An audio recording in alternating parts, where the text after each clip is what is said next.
Muy buenas, bienvenidos y bienvenidas a un nuevo programa más de el podcast de Libero.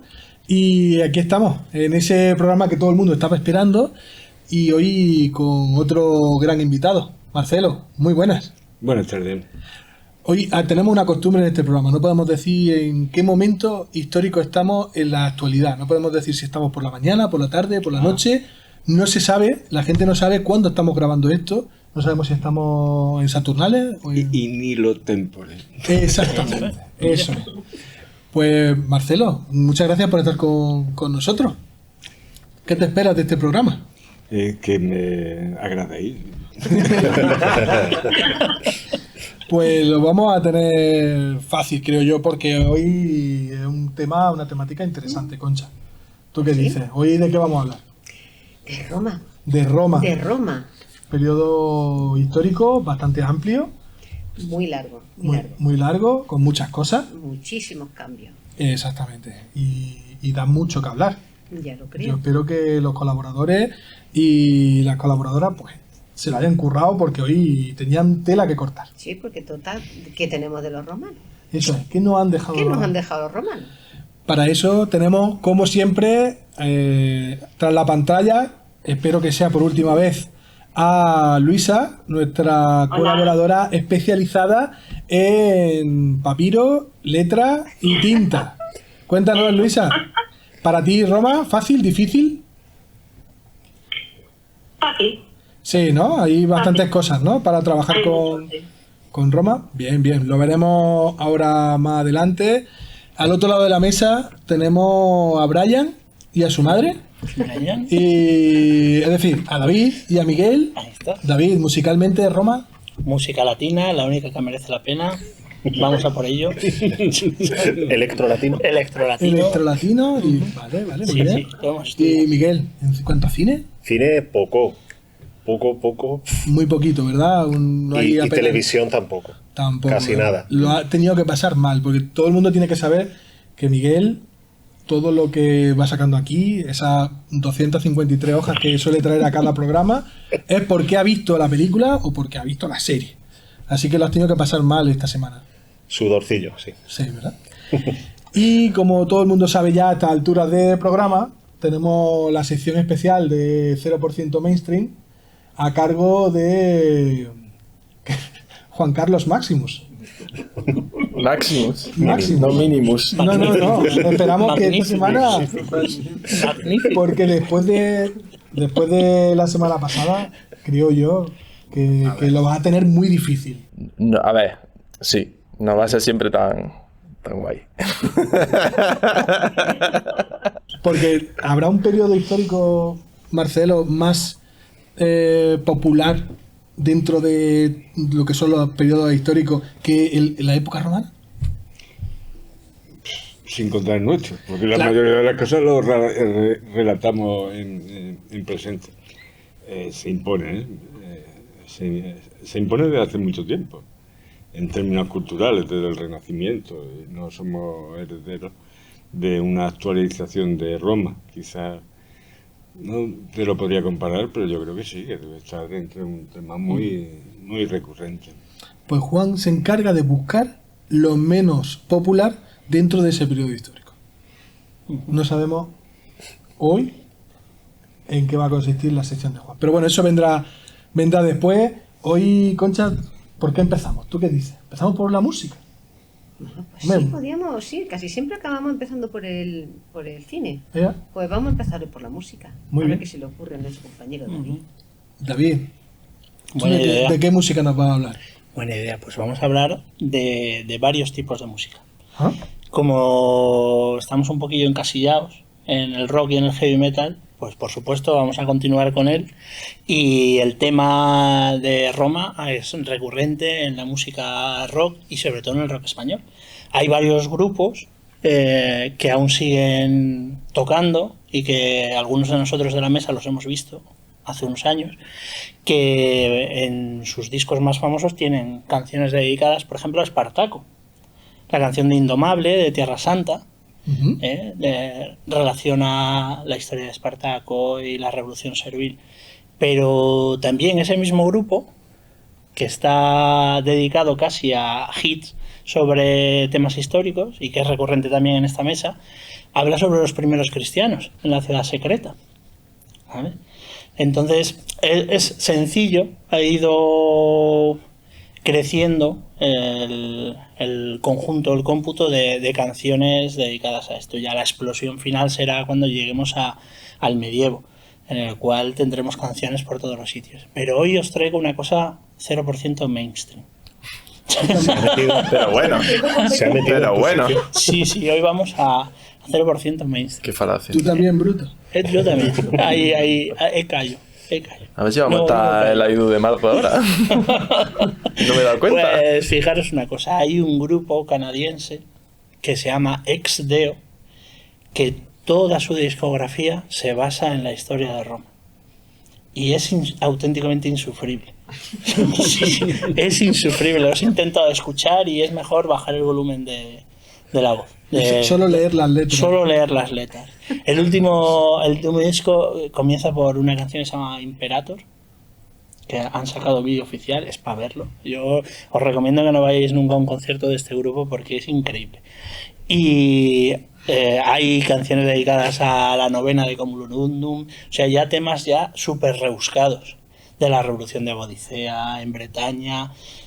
Es algo increíble, increíble. ¿Qué tipo de música hacen? Death metal, dedicado al mundo romano. Vaya. Catacumbas, sonidos de las catacumbas, completamente, de verdad. Bueno, y son canadienses, o sea, no tienen nada que ver. Canadienses, sí, no tiene nada que ver con el ¿Se mundo sabe latino. de dónde les viene este ¿Eh? gusto por los romanos?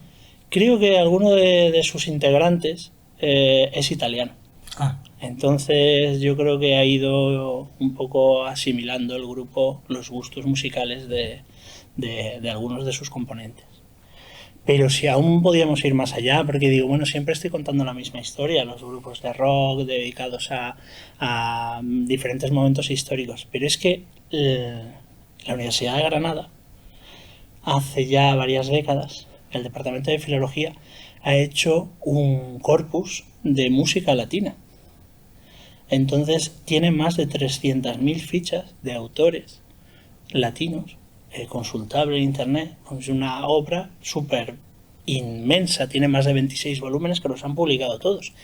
Y ahí relata todos los instrumentos que vienen referidos en aquellas obras y fuentes clásicas. Y es increíble, hay muchísimos más instrumentos que en la actualidad. Hay muchísimos más instrumentos. Y entonces, de todo ese grupo tan inmenso, me quedo con aquellos que llevaban la voz cantante, que eran los aeneatores, que iban con el ejército. Era la banda de música del ejército. Claro. Entonces, estamos acostumbrados a ver en las paradas militares a nuestras queridas bandas de música con la cabra y demás, y con la corneta. Pues el ejército romano llevaba su grupo musical. Y tanto para darle coraje a las tropas servía como para diferentes tonalidades de los instrumentos, llamar a retirada, como forma parte, por ejemplo, de la Guerra de la Independencia Americana, también con los tambores y demás, y sirve para eso. Es realmente increíble, pues vamos, aconsejo a cualquiera que quiera dedicar una tarde de lluvia a leer sobre este tema que se va a quedar estupefacto, sobre todo por el tema de una de los instrumentos, que cuando lo leí, la buchina o buquina, me recordó al Mundial de Sudáfrica, que estaban continuamente Bubucelas. las bubucelas, Bubucelas. y que aquello era insufrible. Pues de las tropas del enemigo debían estar hasta el gorro también de escuchar esas alabanzas. Sí. Increíble. Qué La interesante. música en Roma. Marcelo, ¿tú cómo te imaginas que sería aquel tema de la música en época romana? No sé si solo en lo militar o en general. ¿Sería la gente melómana? ¿Le gustaría aquello? Yo no puedo evitar verlo desde mi perspectiva personalísima, y como yo tengo un oído enfrente del otro, pienso que el universo entero le ha importado un camino de la música, pero sin duda da una parte importante. La gente siente la música, y por lo que decía David, el uso en el ejército y demás, en el fondo lo que se está es generando emociones detrás de una música y otra, pero no me lo esperaba. Yo tan contento porque habíamos encontrado una pandura en Castro, que es una especie del agua antiguo, y no sabía que hay un montón más. Claro, ¿ha dicho el número de instrumentos? No, pero yo creo que más de medio centenar de instrumentos de cuerda, que además tenemos varias referencias, como ha dicho Marcelo, y instrumentos de cuerda, viento metal, viento madera, es ingente. Es ingente. Toda la música que se desarrolla luego en etapa medieval tiene que venir de algún sitio. Sí, además. Bueno, de hecho, tuvimos aquí en el Museo Ibero Sí, una representación de música antigua. Sí. Que nos dejaron con la Hemos boca tenido abierta. 2 años, uno de ellos fue con Abraham Cupeiro, él trabaja reproduciendo esos instrumentos romanos. Y tuvimos la suerte de ver cómo funcionaban, cómo eran, ha reproducido la forma a través del restos arqueológicos localizados y conocidos, y fue una cosa bastante interesante. Y es que en cualquier caso la música, yo creo que desde los tiempos más remotos, desde el Paleolítico, ha tenido que ser un componente fundamental en la vida social. Porque la música, los ritmos, te mueven, te crean sensaciones, te crean emociones. Y el baile, no solamente la música, el baile, el movimiento que la música te provoca, eso es consustancial al ser humano. Vamos, yo creo que en todos los momentos y en época romana debió ser una parte fundamental de cualquier ritual y de cualquier acontecimiento, igual que ahora. Marcelo, has dicho antes en Cástulo, tenemos, aparte de esa especie de laúd, ¿tenemos algún vestigio más? Quiero recordar, eso era una terracota, ¿no? Era una terracota. Y aparece en un contexto de abandono del primer edificio cristiano y alrededor, un abandono ordenado. No quedan muchas cosas atrás. Y curiosamente se dejan atrás esa terracota de una mujer y tocando un instrumento. Seguramente que el cristianismo a partir de entonces se volvió mucho más serio y más distante con la música, o con esa música, ¿no? Porque hay que ver, estaba todo vacío, pero eso estimaron que no merecía ser transportado. Lo otro que estimaron que no merecía ser transportado, la patena. También habían cambiado mucho los tiempos, de principios de siglo, cuando está emergiendo el cristianismo, a cuando ya es una potencia consolidada a finales, que es el momento de abandono de ese sitio. Seguramente David está mejor informado que yo, si de otros instrumentos que se hayan podido documentar. Quiero recordar uno de hueso también, ¿no? Sí, había algún instrumento de hueso o algo así. Y sobre terracota también ha aparecido algún otro instrumento. Sí, la verdad que el registro en ese sentido es más parco que lo que nos pueden aportar las fuentes clásicas. Sí, pero es verdad lo que comentaba Concha. No hay nada más que imaginar, ¿no? Si todo se deshiciera, todo lo que nos rodea, ¿cuántas cosas tendrían que ver con la música? Pues no tantas. Sí, ahora en este momento de dispositivos electrónicos. Sí, pero son frecuentes los hallazgos de címbalos, sí. Silbato, por ejemplo, hay mucho en las excavaciones. Silbatos, sí. O sea, que son bastante, que serían los más populares, me imagino, porque son Claro. los que no necesitas precisamente aprender a tocar ese tipo de instrumentos. También te digo son que como la sencillos. música estuviera a base de címbalos y silbatos, Y tambores, Bueno, la percusión. sería durillo aquello, ¿eh? claro. Sería durillo. Luisa, tú que manejas el tema fuente, ¿te suena de algún libro que hable de instrumentos musicales o de música en la antigua Roma? La verdad es que no es mi tema. También se me ocurría un apunte interesante respecto a los ritmos en la vida cotidiana. También acompañaban mucho los oficios, las actividades comunitarias, las labores del campo. O sea, cada actividad cotidiana, por muy sencilla que fuera, cuando tú te reunías con tu gente, ¿no? Era muy natural empezar a cantar, esos cantos te llevaban el ritmo de la actividad que estabas haciendo, oficios, ¿no? Que nos pensamos que un taller estaban trabajando sin levantar la cabeza de lo que están haciendo y realmente en comunidad se estaban haciendo y mientras hacían se estaban contando y cantando y esos ritmos acompañaban el ritmo que de por sí tenía ese oficio, ¿no? Y muchas veces pues hay actividades como abatanar la lana o cosas así, que había canciones específicas para llevar el ritmo entre todas, ¿no? Y no perder el ritmo de la actividad. Me parece también algo muy interesante que normalmente no se puede comentar. Sí. Lo oral, ¿no? Que se va transmitiendo más allá de la época histórica. Hasta Que nuestros a días veces no hace prácticamente. falta tener un instrumento como tal, sino que es voz. tu propia voz, el ritmo de lo que estás haciendo, los toques contra la mesa, no sé cuánto, al final también es música que se comparte y es algo muy cotidiano. Los famosos cantos de Pautar ciego. el tiempo, que es tan importante para tiempo, sencillamente eso. que no se haga insoportable. Pensad en el ritmo de una fragua con los martillos, que de hecho eso ha derivado en martinete, o sea, después en otros instrumentos actuales. O sea, ese ritmo, mantener ese ritmo. Hay la combinación que apunta Luisa también de los ritmos con los propios dialectos de los oficios. También que dentro de esa tradición oral existen recogidos muchas de esas jergas o dialectos en los que también se cantaba, pero también había una crítica en la que tú podías expresarte libremente criticando, ¿verdad? Que yo recuerdo del tema de las fraguas, pero también el mansolea, que era de los zapateros, la tisileira, de los tejeros también, que metían muchísimos vocablos que solo entendían ellos, con el fin de poder hacer una crítica social sin verse luego sancionado. Pues fíjate, David, que yo pensaba que tu sección hoy no... Mi sección hoy se mete en el resto de las secciones. Fíjate. Esto es el desembarco de Normandía, pero en época romana. En época romana. Sí, sí. No, que yo decía, la música en Roma Nada. no va...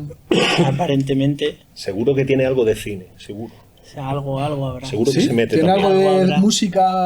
Que tenga Hombre, que- yo si a mí me dices la música en el cine, pues si nos vamos a algo más próximo, pues recuerdas los primeros minutos de Gladiator, ¿sabes? Eso que te hace a aquellos que nos gusta que les den cera, pues que te pone la piel de gallina. Sí. Pero a mí la canción que más me gusta del cine romano es la introducción de Golfus de Roma. Esa es porque es una película que además proviene de una obra clásica que los que fuimos por letras tuvimos que estudiar y analizar, que era El soldado fanfarrón, Miles Gloriosus, y la verdad que es una película que a día de hoy todavía usamos frases o palabras de esa película en nuestra vida coloquial, Sí. ¿sabes? Seguimos llamando a alguien acroteleutia, y que no sabemos por qué, pero aparecía en la película y demás. Y recordar en la película a Cero Mostel explicando las ideas y venidas del soldado fanfarrón, o Pseudolus. claro, De o contar Pseudolus. las vueltas que da Buster Keaton al Palatino, por ejemplo, pues eso se hace ya, vamos, un clásico. Un ¿La tenías clásico. tú contemplada, Miguel? Sí, es un musical ambientado en Roma, divertido, pero también bastante bien fundamentado, tanto en la obra de Plauto como en una puesta en escena rodada en Cinecittà, en Italia, aprovechando otros decorados de otras películas que luego comentaremos, y cómo entrar un poquito en algo que se nos va de las grandes batallas, y eso que es la vida cotidiana en Roma. Algo que, por ejemplo, luego en la serie Roma, esa gran serie ya del siglo XXI, se retomó y que fue una de las cosas más valoradas, que se han apartado un poco de los grandes personajes y de los grandes acontecimientos, batallas o políticos, y se han ido a la vida en los barrios de Roma. Y eso ya aparecía en Golfus de Roma. Algo gracioso ocurrió de camino al foro, que ese es su título en inglés. Es interesante. Yo creo que el cine es lo que, como decía Marcelo antes, ¿no? Nos ha traído Roma a la vida de todo el mundo, y nos lo ha traído con sus cosas buenas y sus cosas malas, porque gracias al cine o por culpa del cine tenemos diferentes dejes que no tienen nada que ver con la historia. Bueno, pero yo no sé decirte cuáles podrían ser. No se me ocurre ahora mismo qué. ¿Se os ocurre alguno a vosotros? Romanos, iros a casa. Bueno, eso Sin duda. Romani ite domum, Romanos, iros a casa. de la vida de Brian. De la vida de Brian. Como en otra comedia, tener una lección gratuita de latín y bien rápida. No, acusativo, dativo. Sin duda. Y como tirándole de la orejilla al final saca bien, aunque tenga que repetirlo 100 veces y pintar entero todo el muro. palacio, el muro del Palacio de Pilatos. Sí, cierto, cierto. Quizás esa sea de las películas que más haya acercado la historia de Roma a mucha gente. Y durante muchos años, porque desde que se pudo ver por primera vez esa película hasta ahora, ya han pasado muchísimos años, sigue siendo una película muy vista y muy disfrutada todavía incluso por la gente jovencita, Sí. ahora, hoy día, ¿no? Y hoy seguramente no se habría podido rodar. Sí, ya, de hecho, Una de esas. hubo un conato Sí. de censura hace poco. Sí, otra vez. Sí. Sí, sí. Sí, Pero yo creo que hizo muchísimo por el conocimiento de la historia de Roma. Porque, Muchísimo. de nuevo, desde la comedia, desde algo que normalmente va a entrar así de manera más ligera, pero oye, entra. Sí, Marcelo. cierto. Y en ese caso, aquí en este caso retrata regular de los judíos. Porque Sí, pero ahí va. quedan de tontos de la película, cuando en realidad los que aparecen haciendo el tonto son los romanos permanentemente. Ellos lo controlan todo, pero todo les sale horroroso. No quiero sacar ninguna lección moral, pero nos retrata bien En la actualidad. en la actualidad. Marcelo, ¿con qué peli o con qué serie te quedarías tú de época romana? Yo, Claudio, supongo que como muchas de ellas, por el tiempo, yo era un crío y estaba esperando los sábados, me parece que salía, que saliera. Y me quedaba solo, porque mi padre cuando veía la serpiente sobre el mosaico se iba. Se iba. Y ya tenía toda la televisión para mí solo. Yo, Claudio, sin duda. Ver un imperio desde dentro y de una manera creíble. No tenía especiales conocimientos, aunque algunos sí, de la historia de Roma en ese tiempo. Pero para mí me daba cuenta de que era un relato muy creíble desde un punto de vista histórico. Y cada vez ha pasado el tiempo y me sigue gustando.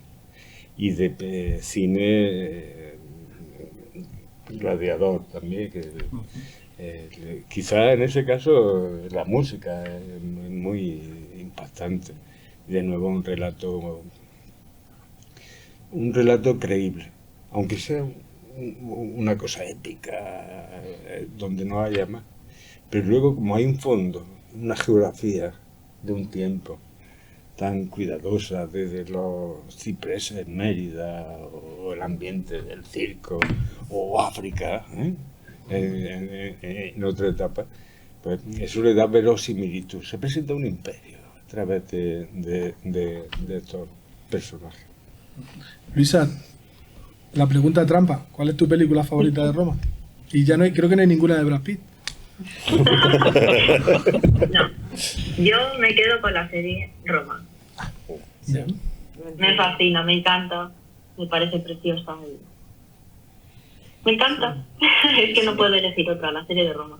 La serie de Roma, Juan. Y tú que estás muy perdido, que todavía no te hemos sacado en pantalla. Activa la Juan Cam. Es que... Puede ser popular, no hace falta que sea. No. No va a ser popular, pero es que me quedaría con película, no, es que me quedaría con el Yo Claudio igualmente. O sea que con sus cosas y bueno, también con esa visión un poco más suetoniana de la cosa, tan escabrosa en el caso de Calígula y tal, pero es que alguien me dijo, mírate la serie, yo estaba en la carrera y dije, bueno, vamos a probar una serie de la BBC de los 70, de esos buenos años de la BBC, y me enganché y me marcó muchísimo. Entonces me quedaría con ello, Claudio. Pelis, estoy dándole vueltas, a ver si encuentro yo ahí alguna raruneza que me haya visto, porque... Recuerda las de Semana Santa, que siempre ponen. Porque claro, las películas o están las épicas o están las que hemos comentado, pero cositas así que se salgan un poco de lo normal y que vayan dentro de lo no mainstream romanas no he consumido tanto, así que me remito a lo que se ha comentado. Concha, ¿tú? Bueno, yo es que a lo mejor os parece un poco peculiar, pero a mí me encantan todas las de dibujos animados de Asterix y Obelix. Claro. No puedo decir otra cosa. Tanto en cómic, en papel, como en cine, yo las veo, las reveo y cada vez que lo ponen en televisión las vuelvo a ver. Porque lo disfruto, ¿verdad? Es como si el énfasis lo pusiéramos ya en los que van contra Roma, los judíos, los árabes, que sean, que es tanto una manera de estar en el mundo. Sí, hombre, de hecho estuve mucho tiempo, cuando estaba en Linares, estuve muchos años dándole vueltas a hacer una exposición sobre la Hispania romana a través de las imágenes de Asterix y Obelix. Porque me parece que es una manera fantástica de mostrarle a la gente de una forma tan agradable y sencilla una etapa que lo merecería, ¿no? Y no se ha llegado a hacer aquí. Pero en fin, no la llegué a hacer. Pero siempre ha estado en mi cabeza realizar una exposición sobre ese tema. Ya lo comentamos en el episodio de la prehistoria, como mucha gente había entrado primero al conocimiento de la prehistoria, al menos del audiovisual, a través de los dibujos animados. En Roma también mucha gente, hemos hablado de comedias antes, pero mucha gente ha entrado también por los dibujos animados. Y yo aprendí a leer con Asterix. El escudo de Alberto, además, la primera que había en la biblioteca de EGB, aprendí a leer. Claro. La historia de Asterix. Miguel, necesitamos un top 5 de películas para que Juan pueda tener alguna película que ver sobre Roma. Y no me vale que me diga películas que todos conozcamos. No, voy a tirar. Venga. Lo primero voy a tirar mucho tiempo atrás. Lo sabía. Antes de Roma. A ver, a mí me encanta el cine silente, el cine mudo, y aparte tengo una tesis. ¿Quién lo diría, sobre... Miguel? No, ¿quién lo diría? Blanco y negro, sin sonido. Viejuno. Sí. Pues hay una película monumental, que es la primera gran superproducción de la historia del cine, ambientada en la Segunda Guerra Púnica, que se llama Cabiria, del año 1914, una película italiana dirigida por Giovanni Pastrone. Y es una película que tiene épica, aventura, comedia, tiene de todo. Tiene una historia de aventuras dentro de la Segunda Guerra Púnica, incluso con un salto temporal que causa algún tipo de equívoco o vuelta a... No voy a spoilear, porque lo bueno de estas películas... Pueden contarlo, sí, creo que ya todo el mundo... Han pasado ya unos 100 años. Sí, ya Han pasado 100 años, ¿se puede hacer spoilers? Sí, ya sí. Además, Bueno. hay un muchacho guapísimo que hizo una tesis sobre... Sí. Sí lo he dicho. Pues esa película, también pensando un poco en herramientas didácticas, hay muchos tramos de esa película que son perfectos para hablar de vida cotidiana, para hablar de religión romana, porque está ambientada tanto en la Sicilia romana como en Cartago y en la Siracusa de tradición griega en mitad de esa guerra entre romanos y cartagineses.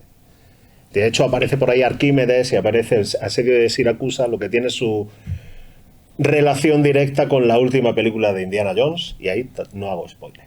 Y eso por tratar una película monumental que mucha gente no habrá visto, pero es una película esencial para comprender el inicio de la historia del cine. Más películas que podríamos... habéis dicho algunas de las que yo diría, pero hay una que... lo he dicho antes medio en serio y medio en broma, lo de las que ponen en Semana Santa. Espartaco, de Stanley Kubrick, del año 1960, es una película que no se sabe por qué, pero ponen también en Semana Santa. Porque hay gente que sufre crucifixión. Es eso, es que hay un componente mesiánico en esa película, pero en realidad está hablándonos de la revuelta servil de Espartaco del siglo II, antes de nuestra era. Y es una película otra monumental para tratar muchas cosas, y no quiero dejar de mencionar el tema de la censura que sufrió en España para algo tan sencillo como hablar de la diversidad sexual. Las ostras y los caracoles. Películas más, si nos vamos, por ejemplo, a Te quedan 3, ¿eh? algo, es que elegir es muy difícil. La caída del Imperio Romano no quiero dejar de mencionarla, del año 64. Se rodó mucha aquí en España, igual que Espartaco también se rodó. Y es una película que nos habla ya de el declive. Y se mete también mucho, tiene mucho correlato con Gladiator. Es una película que por personajes, por ambientación, tiene mucho correlato. Y es una película de las que también hay que ver.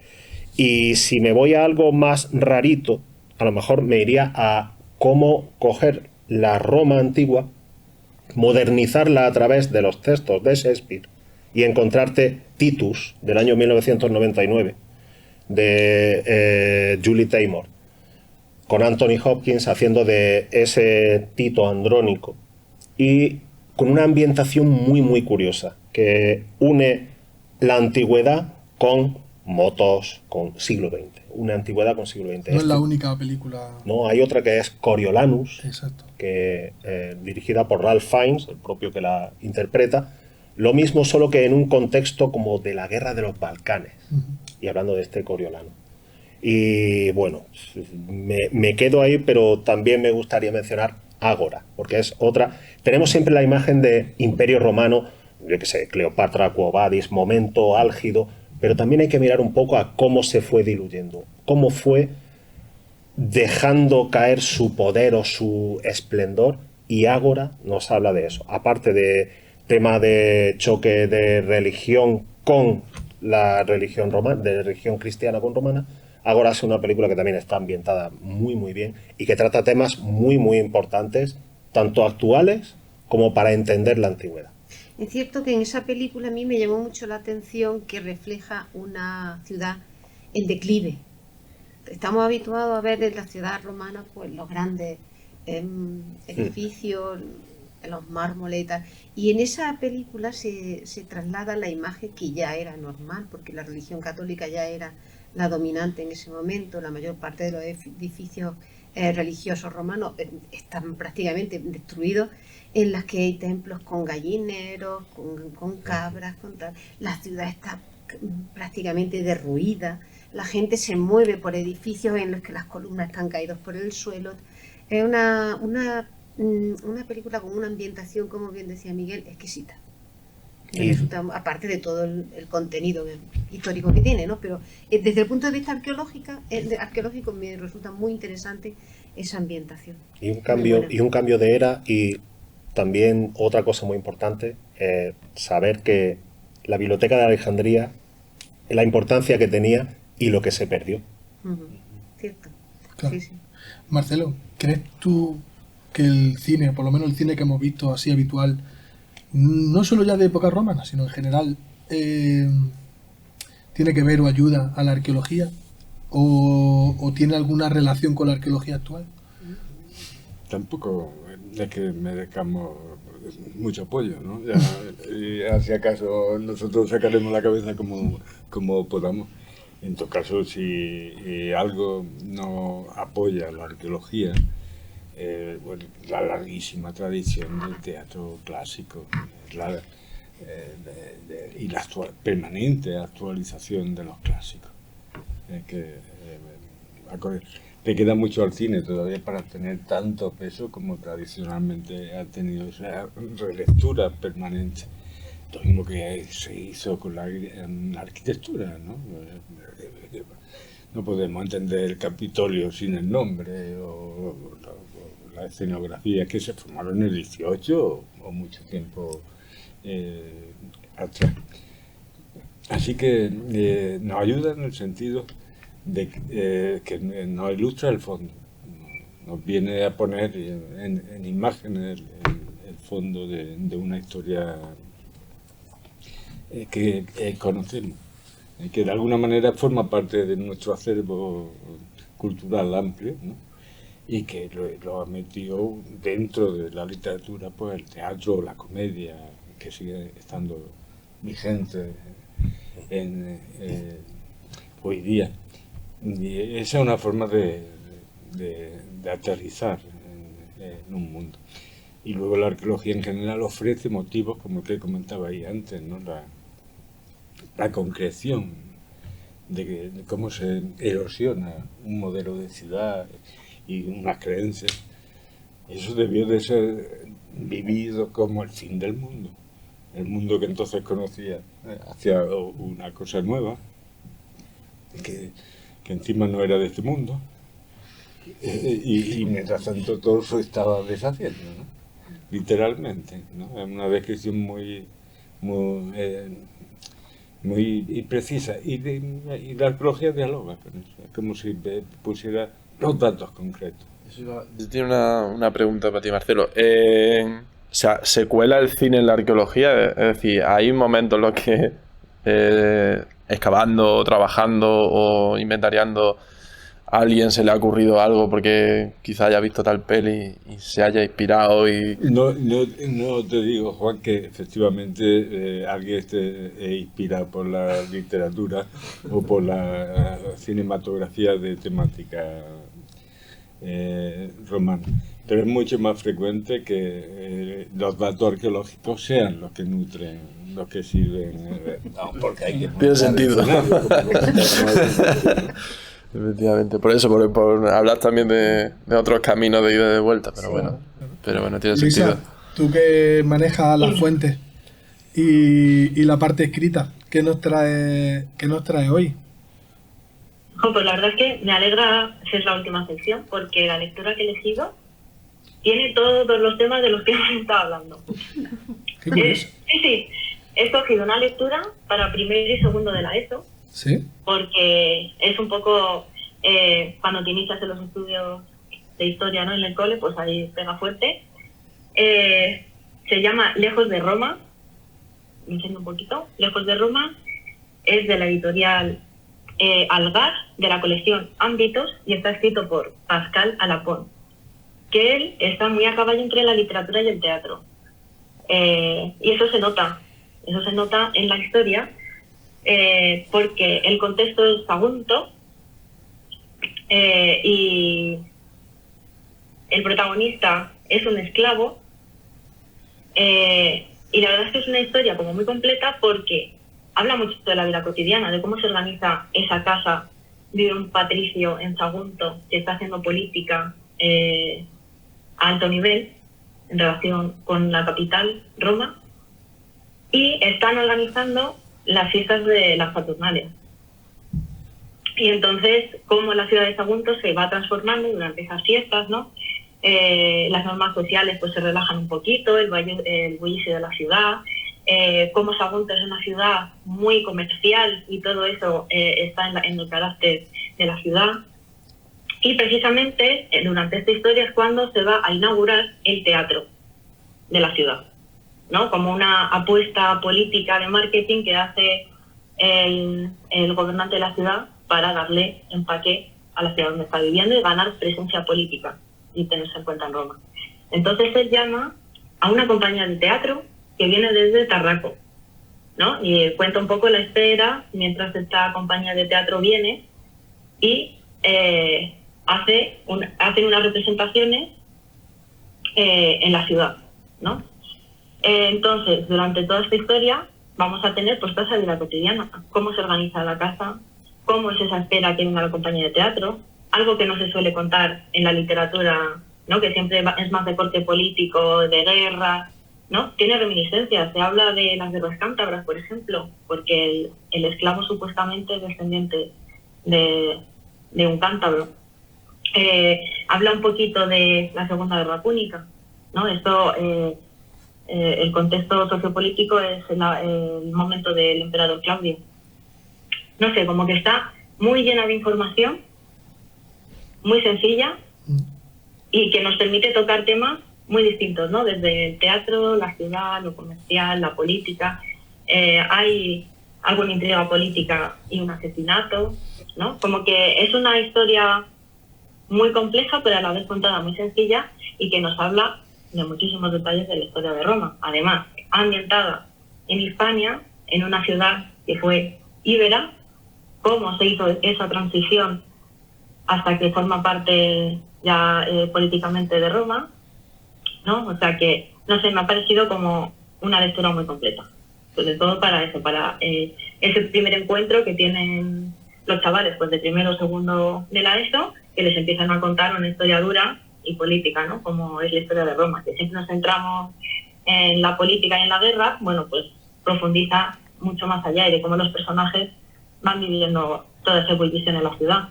Por ejemplo, el Patricio pues tiene un consejero que es griego, ¿no? Y cómo los asuntos importantes y la administración de la casa pues se apoya mucho en los consejos de este personaje que es griego.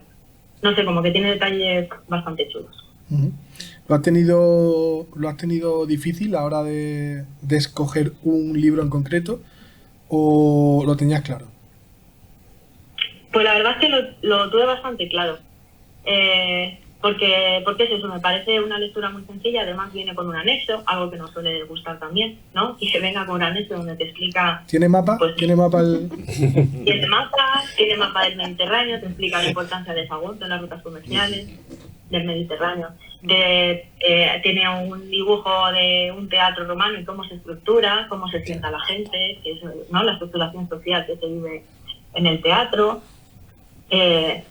Políticamente también te llena de información. O sea, el anexo es muy completo. Que si lo quieres ver sin anexo, es una historia súper intrigante. Que ya le quieres profundizar, pues tienes el anexo y ya pues te lees todo eso. Y si ya te gusta mucho, pues te estudia el tema, que es lo que le tiene que Exactamente. Es lo que tienen que hacer ellos. Exactamente. Ellos ya. Exactamente. Sí. Yo creo que la literatura de corte histórico, concretamente de época romana, hay Tremendamente cientos, ¿no? abundante. Y no sé, ¿se os viene a la cabeza alguno? Yo, tanto así como de corte histórico, no. Pero sí que un libro que me sorprendió muchísimo porque me hizo ver las termas de una forma completamente diferente fue, no recuerdo el título, es de Eduardo Mendoza, que habla es sobre una intriga policíaca en Roma con un detective que es Marcus Latus y que tiene que recorrer el país buscando una serie de cosas y tiene que pasar por algunos momentos por algunas termas y algunos sitios donde bañarse o donde beber agua y te hace cuestionarte cómo eran realmente las termas y te muestra, sin ser un libro histórico, te muestra un aspecto de Roma completamente poco conocido, de la higiene, ¿no? Ujú. Que luego lo descubrí mucho más de forma mucho más histórica realmente con Maribel, con los libros de Maribel. Sí, Maribel es una... Que sí, no una podemos dejar de referencia. hablar tanto de lo que escribe como de los documentales que ella ha organizado. De todas maneras, vamos a examinar las cosas ponderadamente. Serían sucios los romanos, pero anda que todos los otros. Lo otro. Hombre, lo digo que ¿dónde están las termas en los iberos? Claro. Vale que fueran muy guarras, Sí, pero sí. había algo. Sí, sí, hombre, desde luego. Sí, Con sí, eso- Hablando de termas, hay que hablar del cómic Termae Romae, de Mari Yamazaki, que ese Alfonso fue el culpable de que yo me metiera en ese mundo, que luego tiene también sus 2 series de animación Y película. y películas, Y 2 películas. películas de acción real. Termae Romae, qué manera tan chula de meterte dentro de las termas como elemento público de limpieza, pero también de socializar. Y cómo trazar ese puente hasta los baños públicos japoneses. Y con un viaje en el tiempo, un personaje, un arquitecto de termas, de tiempos de Adriano, que viaja en el tiempo por un agujero en el fondo de una cisterna, de una terma, y aparece en Japón. Y ese choque, yo no diría esa simbiosis de culturas, de decir, oye, los romanos utilizábamos esto, pero es que vosotros, 20 o 19 siglos después, utilizáis en Japón de una manera muy, muy parecida. Y es una lectura preciosa. Y además, ahora que hablábamos de anexos, cada capítulo tiene su anexo histórico de la propia autora, que es japonesa, pero formada en arte en Italia. Con lo cual hay cosas muy interesantes de cómo piensa ella sobre la función pública de las termas. Habla de arqueología también. Es interesante. Muy, muy bueno. Pero si nos secamos, salimos de la terma, David, ¿algún libro que nos pueda recomendar? maravilloso. Escuchando detenidamente lo que apuntaba Luisa, ha hecho una sinopsis de un libro que resume toda una saga de una autora británica que es Lindsay Davis, que a través de la historia de un detective privado en Roma en la época de Vespasiano, que es Marco Didio Falco, podemos aprender además que están bastante bien acertados los libros, y encima el único problema es que has de leerlos de forma sincrónica, porque llevan un relato de la vida de este Manazas, que tiene todos los problemas y todos los tópicos típicos, pero a través de él, de su mujer de Helena, de su mejor amigo Petronio, y cada libro, que tiene unas 300 páginas, se dedica a un tema específico de la historia de Roma. La Plata de Britania, ambientado en minas en Gales; La mano de hierro de Marte, sobre temas de buhoneros, de Terra Sigillata, cerca de Treveris, en Trier; la que está ambientada en Córdoba, Una conjura en Hispania, que es divertidísima; otra sobre la historia de la ingeniería hidráulica romana, Tres manos en la fuente. La verdad que cada uno de ellos, otro sobre las Saturnales, es muy interesante. Y además ella, yo creo que encabeza esa corriente historiográfica que acaudillaba Carlo Ginzburg sobre la microhistoria en su momento, que cuando estudiábamos decíamos, pues este tipo de estudios particulares de la vida social, de lo que le pasa, de la mentalidad de una persona en un sitio concreto, en un espacio concreto durante un tiempo, y dejándonos al margen temas ya grandilocuentes, pues yo creo que ella es uno de los principales exponentes. Marcelo, ¿se te ocurre a ti algún libro? ¿Te acuerdas tú de alguno que te haya llamado la atención sobre época romana? Quizá una novela histórica o... Sí, sin duda. Nos relacionamos con el arte en general, con la literatura o el cine, y hay cosas que te impactan. No es una cosa pondera. O te gusta o no te gusta. Yo, una obra que a mí me marcó, Memoria de Adriano, de Lucena. Y me marcó no tanto por el relato, evidente que está muy bien construido, sino porque me parecía todo tan verosímil, me resultaba todo tan familiar. Eso me agradó especialmente, ¿no? Era todo tan humano, ¿no? Aunque habláramos de un emperador, ¿no? Ese como impacto. Y luego como impacto, como peso, el Kovaliov, la historia de Roma. Como impacto, sí. Ese tiene peso. Y de crío sí recuerdo, no tan crío, sería ya 76, 77, pero sí que era en la Casa de la Cultura, que por lo que sea no teníamos clase, y me pasé allí un mes o dos. Y me leí una historia general de Roma en chiquicientos volúmenes del siglo XIX. Todavía no ni cumplía desde muy inicio del XIX. Pero eso también me marcó. Pero eso por peso, más que por impacto, más que un tema de calidad, era por la cantidad de datos que allí aparecían. Eso es lo que le suele pasar a Juan para preparar su sección. Porque Juan... No sé si eso es otra cosa. Todo el mundo sabe que durante este tiempo que has tenido entre programa y programa para prepararte, has estado rebuscando en bibliotecas, en lugares recónditos en Instagram. En todos sitios. Y, ¿En X? Claro, ahora llega la sección que todos estábamos esperando. Juan. Sección 0% mainstream. En fin, ya se dijo en el anterior episodio que iba a ser difícil sacar algo no mainstream en Roma. Y bueno, ya había agotado también el episodio pasado la vía de ciertos cultos religiosos que eran un poco más de subterfugio en ciertos momentos de la historia romana, así que eso también, o sea, de la historia griega en el pasado, así que eso también descartado. Así que hoy vengo simplemente a hacer algo más sencillo. Yo vengo a recomendar a un artista contemporáneo que tiene relación con el mundo romano. o con algún aspecto del mundo romano, ¿vale?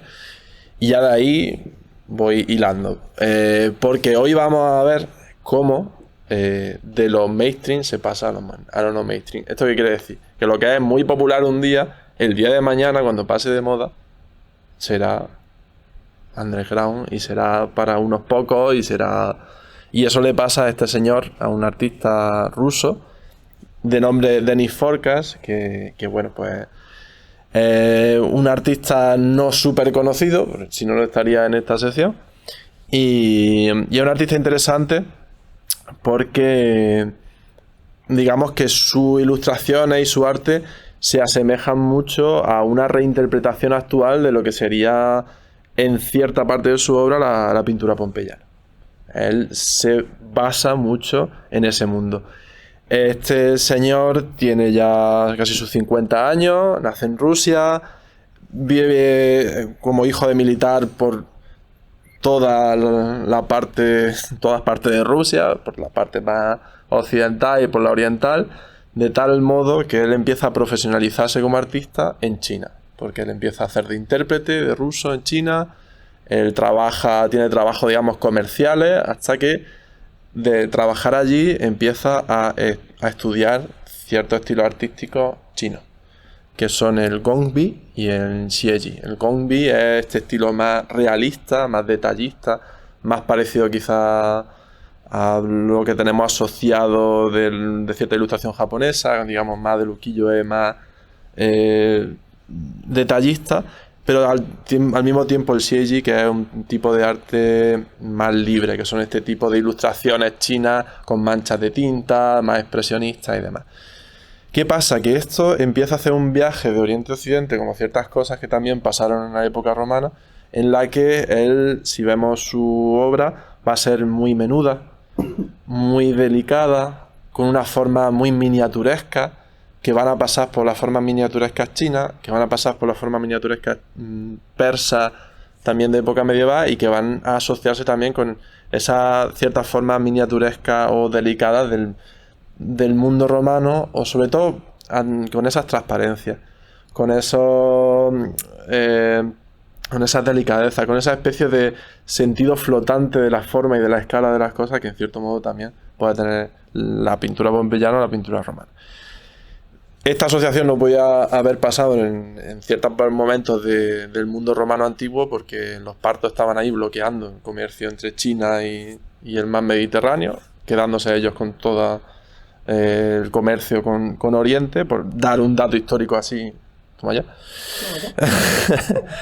¿Y qué pasa? Que llega un momento en el que no solo esa inspiración, digamos, de lo que serían los estucos pompeyanos, o esas encáusticas pompeyanas, sino que los mismos colores, esos colores terrosos, esos negros claros, esos verdes e intensos que se pueden encontrar en la pintura pompeyana, no solo aparecen ahí, sino que también aparecen los temas.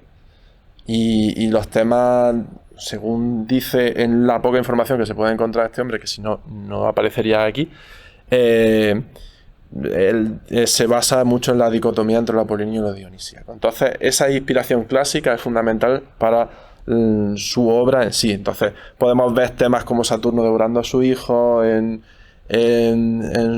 los temas de su obra, obras inspiradas en Psicopompo, en Cronos, incluso movidas históricas como la muerte de Simón el Mago, que va a estar también relacionada con lo que comenté en el capítulo anterior. Y me interesa también porque la visión a la hora de renovar todo eso es integrar una gama de impresiones mucho más cercanas a un romanticismo, neorromanticismo del siglo XIX, una cosa muy goyesca, incluso un poco esperpéntica a ese mundo tan delicado y tan melifluo de lo que es la pintura pompeyana. Dato curioso es que una de sus obras, y aquí va a venir la reflexión de hoy sobre lo mainstream y lo mainstream, es que su obra Hortus Aureus, que os recomiendo que la veáis, es una especie de jardín flotante al puro más estilo romano alto imperial, con todos sus arbolitos, sus cipreses bien colocados. Tiene debajo una especie de dragón que no ya empieza a hablarnos de otras cosas de otras épocas, fue copiado ni más ni menos por el rapero Kanye West. Fue robado para un videoclip suyo de un tema Hurricane de 2022 y se denunció en redes. ¿Y eso qué quiere decir? Que este señor, que no es mainstream, Atención, que viene... llega, te recupera la historia en cierto modo con valor y llega un señor que es lo más popular del mundo y te la destroza robando. Pero es que no solo eso, sino que además Kanye West, en uno de sus temas, que no me ha apuntado el nombre, que se me ha escapado, dice que él es tan fuerte como los 300, esos romanos. Ay, madre mía. Para que os deis cuenta que la historia está mucho más a salvo en el underground que en la cultura popular, a veces. Por hacer un poco la asociación tonta. También puede ser que West fuera fan de los romanos, Sí. que eran unos que copiaban bastante. También es verdad, y no es de desestimar que la estructura de los 300, luego en las mismas fuentes romanas y en Tito Livio, aparecen en otros momentos de la historia romana cosas muy parecidas a los 300, que si vamos a darle un poco la vuelta, podrían pasar, ¿vale?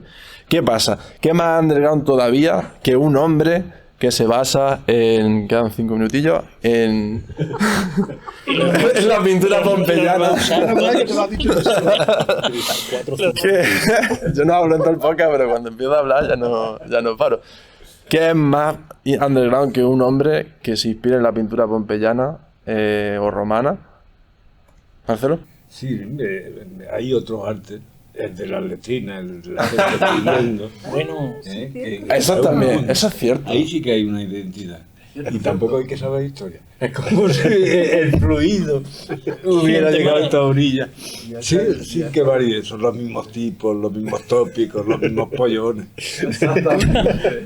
Los mismos señores con cabeza de burro y demás. Exactamente. Es Pues- como si no pasara el tiempo. No voy por ahí, sino que más underground que un hombre que hace pintura pompeyana es una mujer que hace pintura pompeyana.